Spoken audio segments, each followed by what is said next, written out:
Amid a world in constant motion, where people are surrounded by countless choices, overwhelming streams of information, and ever more subtle desires, Buddhism quietly returns to a direction that seems almost opposite: simplicity. Not simplicity as a moral mold or an imposed ascetic lifestyle, but a simplicity born from a deep seeing into the nature of life itself. From this perspective, the more we add, the heavier we become, the more we cling, the more restless the mind grows.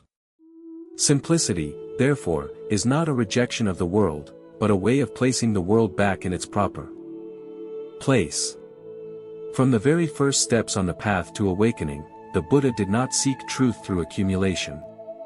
Wisdom does not arise from collecting more concepts, but from letting go of the layers that obscure clear seeing. Simplicity in Buddhism begins with the recognition that life is already complete in this very moment, yet it is the complexity created by the mind that makes people constantly feel lacking. When the mind comes to rest, when demands subside, a vast space appears, a space where nothing more is needed in order to be at ease. Buddhism does not praise poverty, nor does it exalt plainness as a rigid ideal. What this tradition points to is the direct relationship between craving and suffering. The more one wants, the more the mind is stretched between hope and disappointment. The more one possesses, the greater the fear of loss. Simplicity, in its deepest sense, is the lightness of consciousness when it is no longer bound by must have, must be more, or must achieve. It is a state in which the mind no longer has to strain to maintain an image or pursue an endless goal. In everyday life, complexity is often seen as a sign of progress. More, faster, stronger, these standards quietly shape how people view success and happiness. Buddhism, by contrast, asks a very different question: do the things being added truly lessen suffering? Or do they merely make the mind busier, more scattered, and farther from mindfulness? Simplicity appears as an invitation to return, not to the past, but to direct experience of body and mind in the present moment. When we look deeply into the teachings, we see simplicity permeating every aspect, from the way of practice, to contemplation, to living in the world. One breath, aware of itself as breathing, is enough to begin the path of mindfulness. One steady step already contains the whole universe of abiding presence. Without complex rituals or elaborate theories, Buddhism emphasizes direct seeing, where truth is not adorned with words, but recognized in stillness. This simplicity is also an act of reflection against the habit of chasing the external. When people stop seeking fulfillment through possession, the mind naturally turns inward. There, the subtle movements of sensations, thoughts, and reactions are clearly seen. This very seeing brings freedom. For when one understands how suffering arises, one is no longer blindly swept away by it. Simplicity, therefore, is not a lack of depth, but a direct movement into the essence. There is a quiet beauty in the simplicity that Buddhism speaks of. It is the beauty of a mind no longer fragmented by excessive desires. A mind that knows sufficiency does not do so because life gives little, but because it has touched an inherent fullness. When there is no need to prove anything, no need to race against time, each moment becomes complete in itself. Simplicity does not impoverish life. Rather, it restores to life the depth that has been lost in haste. When we open the door and step into the spirit of simplicity in Buddhism, we are not invited to change the world immediately, but to change how we are present within it. From this very small change, a great transformation can begin. Without noise, without display, simplicity quietly soothes the mind, allowing wisdom and compassion to arise naturally. As we go deeper into the spirit of simplicity in Buddhism, we begin to realize that it is not merely a lifestyle choice, but a fundamental shift in the way human beings understand happiness. Buddhism does not seek to decorate life with new layers of meaning, rather, it gently dismantles old misunderstandings. In this process, simplicity does not arise from deliberately doing less, but from clearly seeing what is unnecessary.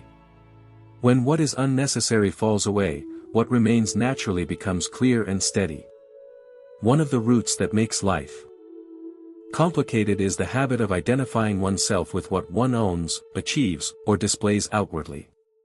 Buddhism looks directly at this mechanism and points out that the more tightly one clings to an image of I, the more vulnerable one becomes. Simplicity begins when we dare to question the very things we have long taken for granted. Do we truly need everything we are carrying in our minds? Or is most of it merely fear of lacking, of falling behind, of being forgotten? When these questions are observed with mindfulness, without judgment, the mind begins to lighten naturally. In practice, Buddhism does not require people to abandon worldly life in order to find simplicity. On the contrary, simplicity is refined right in the midst of the most familiar activities. When eating, simply know that one is eating. When walking, simply know that one is walking. These seemingly small actions are precisely where the mind is returned to its original state, no longer stretched by the past or the future. Simplicity here does not lie in external circumstances, but in the quality of attention. A busy life can still be very simple if the mind is not fragmented by overlapping thoughts. Buddhism also shows that the complexity of suffering does not come from circumstances themselves, but from the way people react to those circumstances. A word, an event, a loss, by themselves, they are not enough to create deep suffering. Suffering arises when the mind adds stories, comparisons, and unmet expectations. Simplicity, therefore, is the ability to pause before the mind has time to weave another layer of interpretation. In that moment of pausing, space opens up, and suffering is no longer further nourished. The more deeply we contemplate, the more we see that simplicity in Buddhism is inseparable from wisdom about impermanence. When we understand that all phenomena are changing, clinging becomes meaningless. When we clearly see that nothing can be held onto forever, the mind stops straining to protect. From this insight, simplicity is no longer a moral effort, but a natural result of wisdom. One lets go not because one is told to let go, but because one sees that holding on does not bring lasting ease. Simplicity is also the foundation of compassion in Buddhism. When the mind is not fully occupied by personal desires, space for others naturally appears. A less burdened mind listens more easily and empathizes more readily. In this simplicity, people no longer have to compete to assert their value, but can be fully present with the suffering of others. Compassion is no longer an abstract concept, but a natural response of a mind that is not overloaded by itself. At a deeper level, Buddhism points out that even the path of practice itself needs to be held in simplicity. When practice becomes an accumulation of techniques, achievements, or special experiences, it falls back into the same old pattern of craving. Simplicity in practice is a return to the foundation, morality, concentration, and wisdom, nurtured naturally and without haste.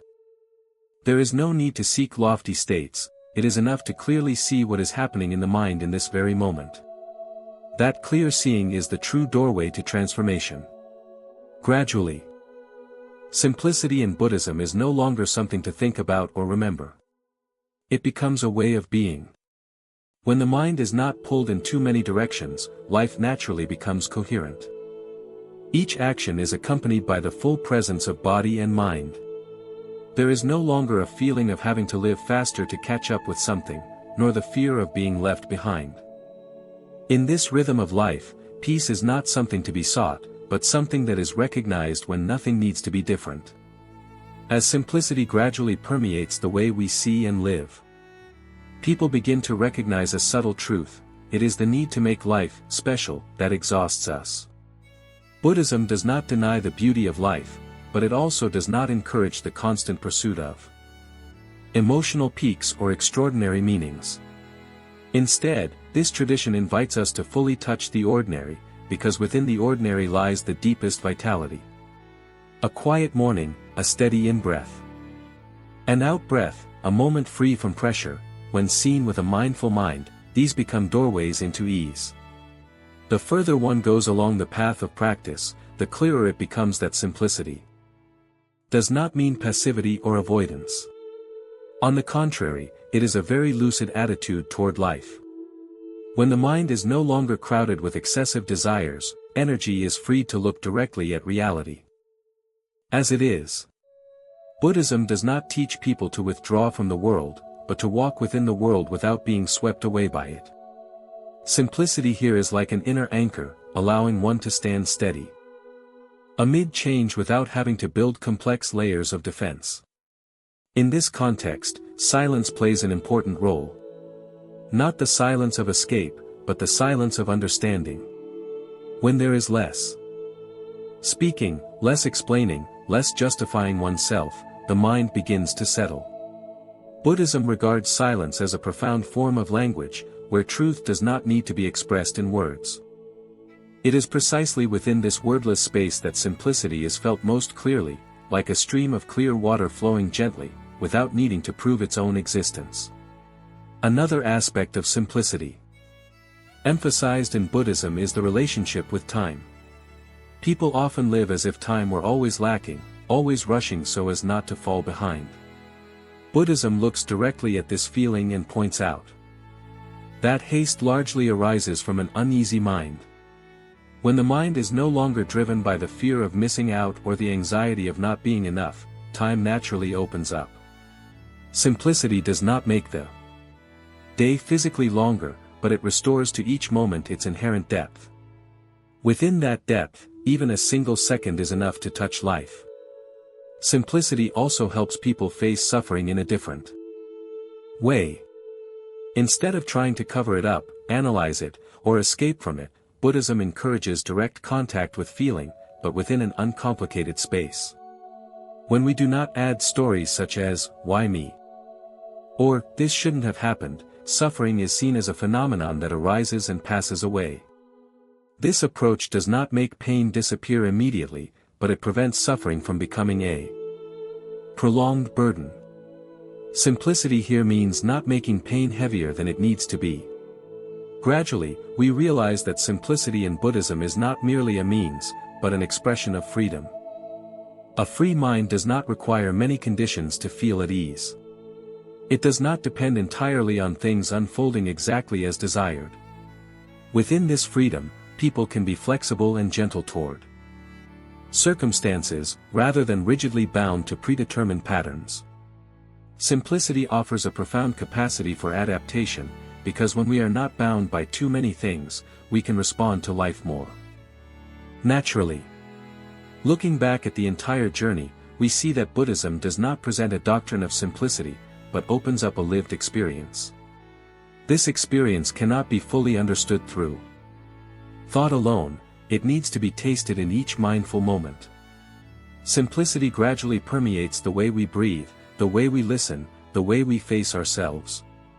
And from this permeation, a quiet question begins to take shape, not a question to find something new, but to look more deeply into what has always been present. From here, the path begins to move toward a natural crystallization. It is no longer about making life simpler, but about recognizing that when the excess layers fall away, life has already been simple all along. In that recognition, another door opens, where simplicity is not only a way of living, but becomes the foundation for a deeper understanding of freedom, meaning, and genuine peace. Finally, when all analysis gradually settles, simplicity in Buddhism no longer appears as a concept to be understood, but as a state to be lived. It does not require people to become someone else, nor does it force them to reach any ideal model. Simplicity merely invites us to return to ourselves, before the mind is swept away by countless definitions, expectations, and comparisons. In that return, life does not need to be fixed or renewed, it only needs to be seen in its entirety. Buddhism embraces simplicity because their suffering no longer has ground to take root.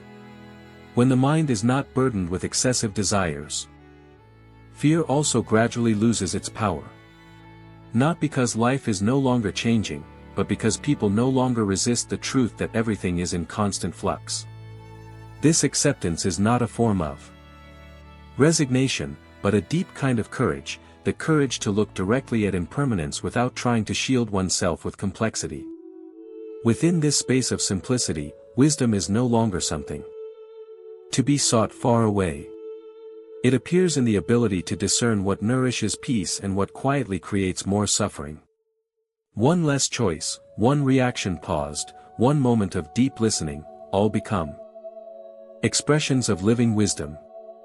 Buddhism does not need grand declarations about the meaning of life. The simple, mindful way of living itself is the answer. Simplicity also brings people closer to inner freedom. When no longer driven by the need to have more, to be faster, to be different, the mind begins to sense a natural spaciousness. This freedom does not depend on external conditions. Nor is it limited by circumstances. It is born from the insight that happiness does not lie in accumulation, but in the capacity to gently let go. The more one lets go, the more spacious the mind becomes. The more spacious it becomes, the more expansive life feels. Perhaps the deepest thing Buddhism seeks to convey through the spirit of simplicity is trust in the inherent fullness of the present moment. When no longer searching for perfection in a distant future, people begin to touch life right where they are standing.